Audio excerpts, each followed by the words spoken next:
성경은 하나님이 우리를 사랑하는 마음으로 가득 찬 책이에요. 친구들 혹시 기억나요? 에덴 동산에 하나님께서는 예쁜 꽃들도 심으시고 좋은 동물들과 새들도 태어나게 하시고 모두 다 준비하신 다음에 우리 아담과 하와 우리 사람들을 만드셔서 우리와 함께 하나님과 함께 소통하고 아름답게 살아가길 원하셨잖아요. 그런데 우리가 어떻게 했어요? 하나님의 사랑을 의심하고 하나님의 사랑을 미워하고 우리가 점점 더 욕심을 부리게 되니까 하나님과의 사랑에 이렇게 구멍이 생기고 찢어지고 심지어는 그 하나님의 사랑이 갈라지기까지 했잖아요. 그렇죠? 그리고 사람들이 자꾸자꾸 너무 욕심을 부렸을 때 하나님께서는 어떻게 하셨죠? 맞아요. 하나님께서는 하늘에 비를 내리게 하셔서 우리가 하나님을 사랑하지 않고 다른 것들을 더 사랑하고 이렇게 욕심부린 이런 마음들을 깨끗하게 씻기를 원하시면서 비로 우리를 혼내주셨어요. 하나님께서는 노아 할아버지를 통해서 구원을 만들어 놓으셨지만 이렇게 사람들을 비로 혼내주신 게 마음이 아프셔서 어떻게 하셨다고 하셨어요? 우리와 약속을 하셨다고 하셨죠? 하늘에 이렇게 무지개를 보내셔서 다시는 내가 너희들을 비로 심판하지 않을게. 내가 너희들을 앞으로 잘 더 인도해 갈 거야. 라면서 우리에게 무지개를 통해서 하나님의 약속의 사랑을 보여주셨다고 하셨어요. 뿐만 아니라 하나님께서는 아브라함을 통해서 하나님의 백성의 사람들을 세우시고 그 다음에 하나님과 함께 행복하게 살아가게 하시려고 말하셨다고 하셨잖아요. 친구들 그래서 혹시 기억나요? 아브라함, 너는 아이가 하나도 없지만 저 하늘을 봐. 너희 아이들이 이렇게 하늘의 별과 같이 엄청 많아지게 도와줄 거야. 라고 이렇게 많은 하늘의 별을 보여주시면서 이야기하셨다고 하셨잖아요. 하나님의 약속이 어떻게 되었다고요? 맞아요. 그대로 이어져서 하나님의 백성들이 이렇게 바다의 모래와 같이 가득 가득 가득 가득 가득 가득 가득 가득 가득 바다의 모래처럼 이렇게 가득 가득 가득 가득 채워졌다고 했어요. 그런데 비가 오지 않고 먹을 게 없어져서 사람들이 너무 배가 고팠을 땐 어떻게 하셨다고 하셨죠? 맞아요. 옆 나라인 이집트로 보내셔서 거기서 사람들이 맛있는 음식을 먹고 잘 지낼 수 있도록 하나님께서 도와주셨어요. 또 이집트에서 힘든 일이 있을 때는 하나님께서는 하나님의 나라 사람들을 이렇게 바다야 멈추어라, 홍해야 갈라져라, 이렇게 바다 가운데 길을 내셔서 그곳을 지나가게 하셔서 하나님의 나라 사람들을 구원해내기도 하셨죠. 그래서 이스라엘 사람들이 이렇게 사막에 살게 되었을 때는 어떻게 했다고 하셨어요? 맞아요.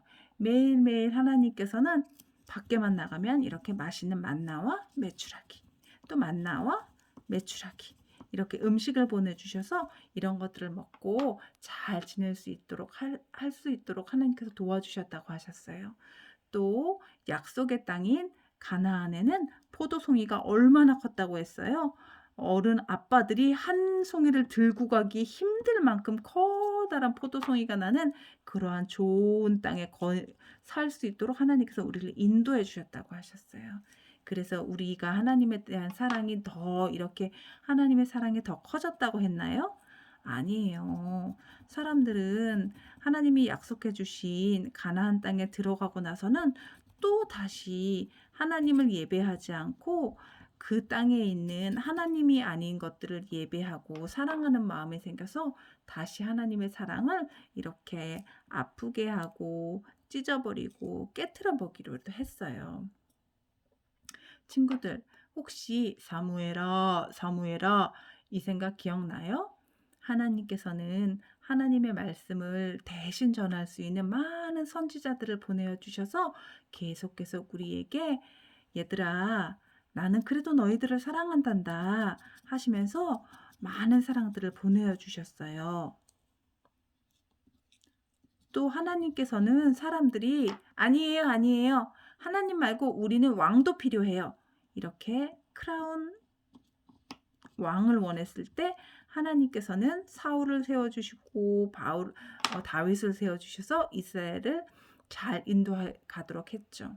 하지만 사람들은 계속 하나님의 사랑에 믿지 않고 하나님을 따르지 않았기 때문에 하나님께서는 이스라엘 사람들을 때로는 이렇게 몽둥이로 때려주시면서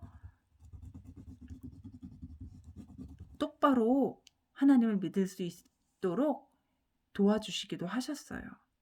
심지어는 하나님이 이렇게 약속의 나라에 별이 많았던 이 약속의 나라들이 반으로 잘리는 일이 일어났어요. 남유다와 북이스라엘이라고 잘려서 맨 처음에는 이렇게 껌껌해지는, 더 이상 여기서는 하나님도 믿을 수 없게 되고 또 여기서는 마음대로 살 수도 없게 되었어요.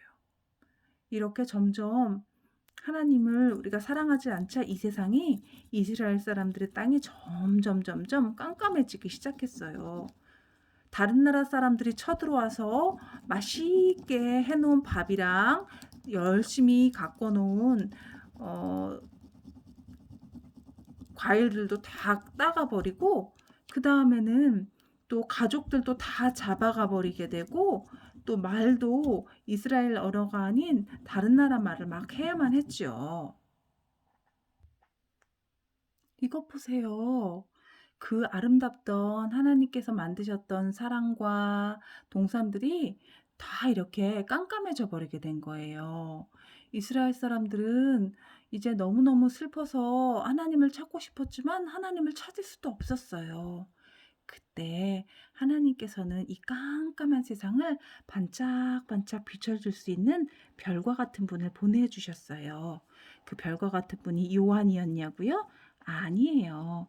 요한은 그 세상을 반짝반짝 비춰줄 수 있는 예수님을 도울 수 있는 분이었죠. 자, 이제 조금 빛이 생겼어요. 그쵸? 너무너무 깜깜한 세상에서. 그런데 하나님의 아들을 어떻게 보내주셨다고요? 멋진 캐슬로 보내주셨다고요? 아니에요.